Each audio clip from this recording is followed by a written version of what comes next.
ഈ ഒരു മഴയത്ത് നല്ലൊരു ക്രിസ്പി പഫ്സും ഒരു ചായയും കുടിച്ചാലോ? പക്ഷെ ഒരു കാര്യം പറയട്ടെ, ഹെൽത്തിയായ എയർ ഫ്രയർ ഉപയോഗിക്കണമെങ്കിൽ ഭക്ഷണം തൊടുന്ന ഉപരിതലവും വളരെ പ്രധാനമാണ്. അതുകൊണ്ടാണ് ഞാനിന്ന് ലിബ്ര സെറാമിക്സിൻ്റെ 6.5 ലിറ്റർ എയർ ഫ്രയർ ഉപയോഗിക്കുന്നത്.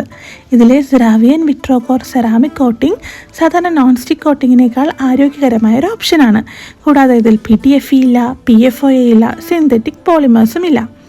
സെറാവിയൻ വിട്രോകോർ എന്നത് ലിബ്ര അപ്ലയൻസസ് ഇന്ത്യയിൽ അവതരിപ്പിച്ച പേറ്റന്റഡ് രജിസ്റ്റേർഡ് ടെക്നോളജി കൂടിയാണ്. ഇനി എഗ് പഫ്സ് തയ്യാറാക്കുന്നത് നോക്കാം. പഫ്സ് പേസ്ട്രിയിൽ മസാലയും വേവിച്ച മുട്ടയും വെച്ച് മടക്കുക. മുകളിൽ എഗ് വാഷ് ബ്രഷ് ചെയ്ത ശേഷം 180 ഡിഗ്രി സെൽഷ്യസിൽ 20 മിനിറ്റ് എയർ ഫ്രയറിൽ ബേക്ക് ചെയ്താൽ ഗോൾഡൻ നിറത്തിലുള്ള crispy egg puffs ready. Toxin free കുക്കിങ്ങിനായി ലിബ്ര സെറാമിക്സിൻ്റെ എയർ ഫ്രയർ തിരഞ്ഞെടുക്കും.